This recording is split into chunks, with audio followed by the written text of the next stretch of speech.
Hello बच्चों, आज पढ़ेंगे हम क्लास 12th फिजिक्स का chapter number 1 topic Coulomb inverse square law. तो चलिए शुरू करते हैं। क्या होता है इसको हम पहले समझते हैं, फिर इसको डायग्राम से समझेंगे, इसका डेरिवेशन करेंगे। According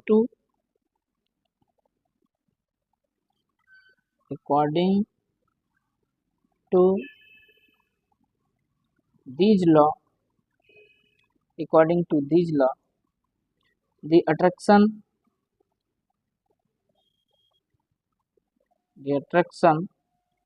or repulsion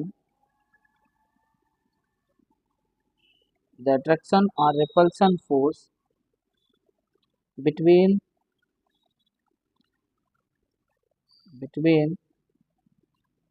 two point charges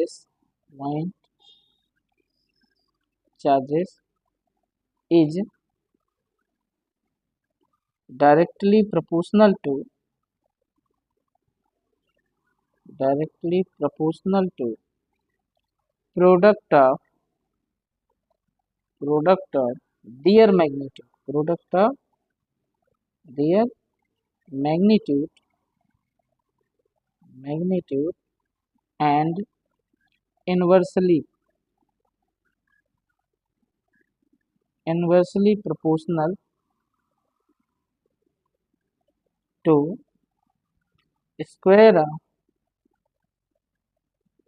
square of distance between them।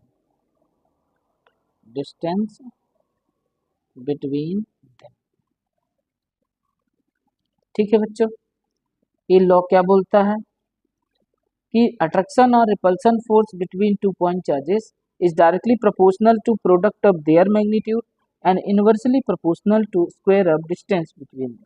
तो चलिए डायग्राम से समझते हैं। मान लेते हैं कि दो पॉइंट चार्जेस हैं Q1 और Q2, जिनके बीच का डिस्टेंस कितना है, R है, स्मॉल r है। ठीक है, यदि इनके बीच अट्रैक्शन और रिपल्सन फोर्स लग रहा है। अट्रैक्शन फोर्स कब लगता है? जब चार्ज दोनों क्या हो, अपोजिट हो, एक प्लस में हो एक माइनस में हो। और रिपल्सन फोर्स कब लगता है? जब दोनों सेम चार्ज हो, यानी सेम चार्ज में रिपल्सन होता है और अपोजिट चार्ज में अट्रैक्शन होता है। ठीक है, तो हम समझते हैं इसको, लेट करते हैं। क्या लेट करते हैं? लेट टू पॉइंट चार्जेस, दो पॉइंट चार्जेस हैं, two point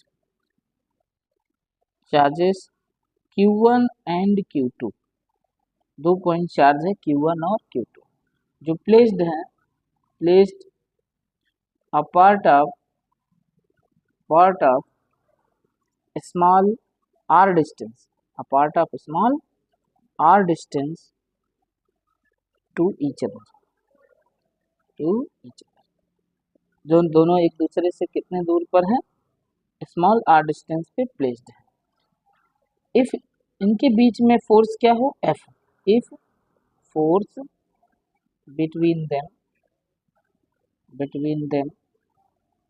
is capital F, अगर फोर्स इनके बीच में क्या हो, कैपिटल F हो, तो कूलॉम्स लॉ से, बाय कूलॉम्स लॉ, क्या बोलता है कूलॉम्स लॉ? कैसे समझेंगे कूलॉम्स लॉ को? ऐसे समझेंगे कि जो फोर्स है F किसके डायरेक्टली प्रोपोर्शनल होता है?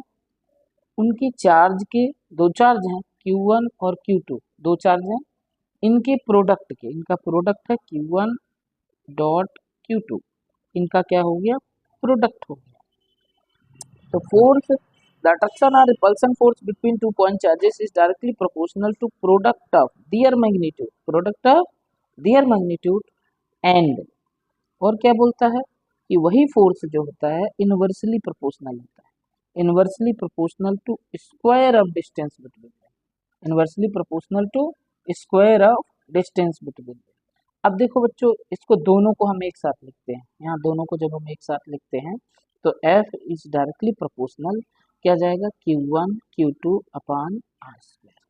अब आप लोग को तो पता ही होगा कि जब हम डायरेक्टली प्रोपोर्शनल हटाते हैं तो एक कांस्टेंट आता है K, ये कांस्टेंट आता है K, Q1 Q2 upon R square.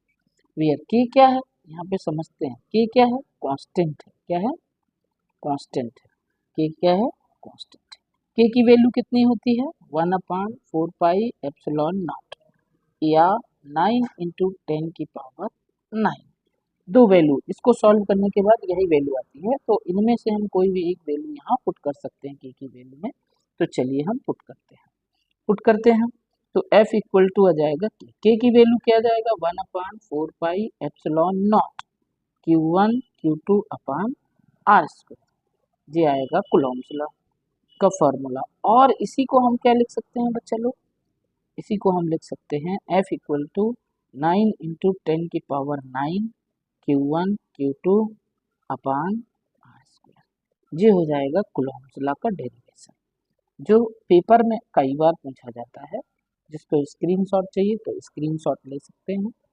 Screenshot के लिए हम इसको सीधा कर देते हैं, ये स्क्रीनशॉट ले सकते हैं आप लोग इसका, आप इसका स्क्रीनशॉट ले सकते हैं। थैंक यू बच्चों।